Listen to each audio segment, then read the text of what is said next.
क्या सच में पिरामिड्स के कलाकृतियों को देख कर लगता है इसमें एलियंस का हाथ हो सकता है? दोस्तों, इस धरती पर कई अजीब रहस्य हैं। इनमें से ही एक है पिरामिड्स के रहस्य। पिरामिड का इतिहास करीब 4 से 5,000 बरस पुराना है। ये कैसे बनाए गए होंगे और इससे लेकर कई तरह की कहानियां हैं, लेकिन ठोस तथ्य किसी के पास नहीं है। पिरामिड्स को देख के मन में ये पहला सवाल उठता है, आज से 4000 साल पहले के लोगों ने इतने बड़े इमारत को बिना किसी एडवांस टेक्नोलॉजी के बना दिया, जो कि आज भी बिना किसी मेंटेनेंस के उसी तरह खड़ी हुई है। और आखिर कैसे रेगिस्तान में मौजूद होने के बाद भी इन पिरामिड्स के अंदर तापमान सामान्य बना रहता है? आखिर इसके पीछे क्या रहस्य है? क्या आज से 4000 साल पहले के लोगों की टेक्नोलॉजी हमारे पास मौजूद टेक्नोलॉजी से भी एडवांस थी? क्या प्राचीन मिस्र के लोगों को 4000 साल पहले इलेक्ट्रिसिटी का ज्ञान था? जानेंगे वीडियो की अंत में। दोस्तों, सबसे पहले बात करते हैं पिरामिड्स के निर्माण और उससे जुड़े रहस्य के बारे में। यदि हम मिस्र के पिरामिड में लगे पत्थर की वजन के बारे में बात करें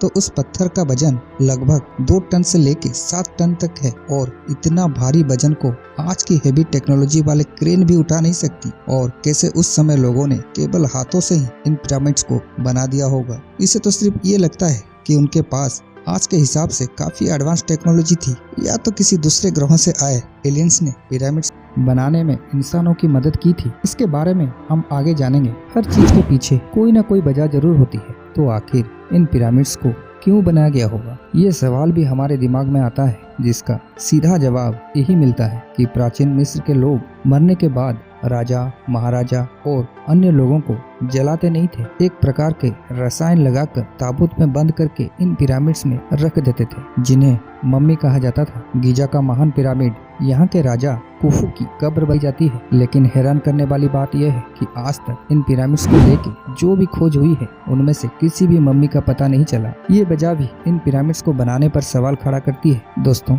मिस्र के ये पिरामिड जिस जगह पर मौजूद है, अंतरिक्ष से उनका एरियल व्यू भी एक रहस्य है। मिस्र में ये तीनों पिरामिड्स तीनों तारों के नीचे बने हुए हैं। उसे ओरियन बेल्ट के नाम से जाना जाता है। इन तारों और पिरामिड्स को लेके एक थ्योरी भी है, जिसको ओरियन कोरिलेशन थ्योरी का नाम से जाना जाता है। ऐसा कहा जाता है कि इन पिरामिड्स को बनाने में जिस एलियन सभ्यता इंसानों की मदद की थी, वे लोग इन्हीं तारों से आए थे। क्योंकि आज से 4000 साल पहले टेक्नोलॉजी इतनी तो थी नहीं कि पिरामिड्स को अंतरिक्ष से इतनी परफेक्ट एरियल व्यू लेके इन्हीं तारों के ठीक में बना सके। इसका मतलब यह है कि इन पिरामिड्स को बनाने वाले एलियंस ने ही भविष्य में पिरामिड्स से संवाद दर्शाने के लिए इन पिरामिड्स को इन तारों के नीचे बनाया था। इन पिरामिड्स को बनाने के लिए जो समय लगा, वो भी इसी बात पर इशारा करता है। इन पिरामिड्स को इंसानों ने नहीं बनाया। दोस्तों, इन पिरामिड्स का निर्माण लगभग 20 साल में हुआ था, और इन पिरामिड्स में लगभग 23 लाख चूना पत्थर का इस्तेमाल किया गया है।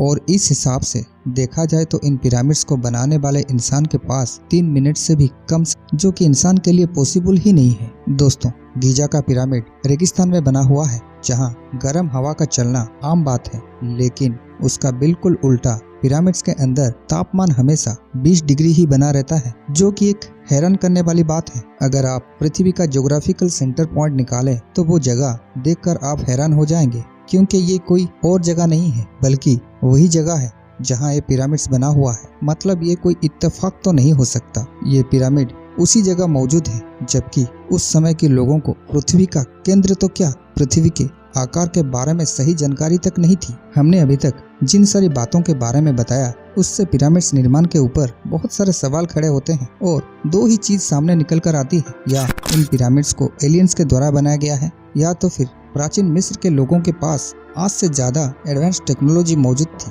दोस्तों, आपने इन तीनों पिरामिड के अलावा एक और चीज अक्सर देखे होंगे, जिसको द ग्रेट स्फिंक्स कहा जाता है। इसे दिल के जैसा दिखता है और धड़ शेर के जैसा लगता है। इस आकृति को क्यों बनाया गया होगा, आज तक नहीं पता। ये सिंगल स्टोन से बनी सबसे ऊंची प्रतिमा मानी जाती है। ये पिरामिड्स के आगे बना हुआ है। उसे देखने से ऐसा लगता है कि जैसे ये तीनों पिरामिड्स की रखवाली कर रहा हो। पहले ये रेत में ढका हुआ था, लेकिन बाद में उसे बाहर निकाला गया। आखिर इस प्रकार की आकृति को लोगों ने क्यों बनाया होगा, इस बात से अभी तक खुलासा नहीं हुआ है। अब बात करते हैं मिस्र में मिले एलियंस के होने की कुछ तथ्यों के बारे में। आप लोगों ने शायद डेंडेरालाइट के बारे में सुना होगा। ये मिस्र में मौजूद एक मंदिर है जिसे डेंड्रालाइट कॉम्प्लेक्स कहा जाता है। इस मंदिर में जो भी कलाकृतियां देखने मिली है उन्हें देखकर आपके होश उड़ जाएंगे। दोस्तों, इस मंदिर के अंदर ऐसे ऐसे चित्र बना हुआ है, इन्हें देखकर ये पता चलता है कि यहाँ तो एलियंस आए थे या तो इन लोगों ने एलियंस के साथ कोई संपर्क जरूर रहा होगा। इस मंदिर के अंदर दीवारों में बड़े बड़े सर और आंखों वाली ऐसी अजीब सी क्रिएचर का चित्र बना हुआ है और वही क्रिएचर है जिनको एलियंस रूपी कल्पना आज हम करते हैं। इसके अलावा इस मंदिर के अंदर यूएफओ जैसी विमानों के भी चित्र बने हुए हैं। तो आखिर कैसे इन लोगों ने ये सभी चित्र बनाए होंगे, जबकि उस समय तो ऐसी किसी भी प्रकार की उड़ने वाली चीज की जानकारी भी लोगों के पास नहीं थी। इसके अलावा इस मंदिर में ऐसी कलाकृति देखने मिली है जिससे देखकर ऐसा लगता है कि आज से 4000 साल पहले मिस्र के लोगों को इलेक्ट्रिसिटी का नॉलेज था। जी हाँ, ये तस्वीर बिल्कुल एक लाइट बल्ब जैसा दिख रही है। इसका मतलब ये है कि इन लोगों ने इलेक्ट्रिसिटी का आविष्कार कर लिया था या फिर उन्हें इसका ज्ञान एलियंस के द्वारा दिया गया। पिरामिड्स को एलियंस द्वारा बनाए जाने के पीछे ढेर सारी थ्योरी है जो कहती है कि इंसानों ने कभी पिरामिड्स को बनाया ही नहीं, बल्कि किसी दूसरे ग्रह से आए एलियंस ने ही इन पिरामिड्स को बनाया। लेकिन इसके पीछे क्या सच्चाई है, आज तक इसके बारे में कोई पक्की जानकारी नहीं मिली। दोस्तों, पिरामिड्स के इन रहस्यों के बारे में आपको क्या कहना है, कमेंट्स में जरूर बताइएगा। धन्यवाद।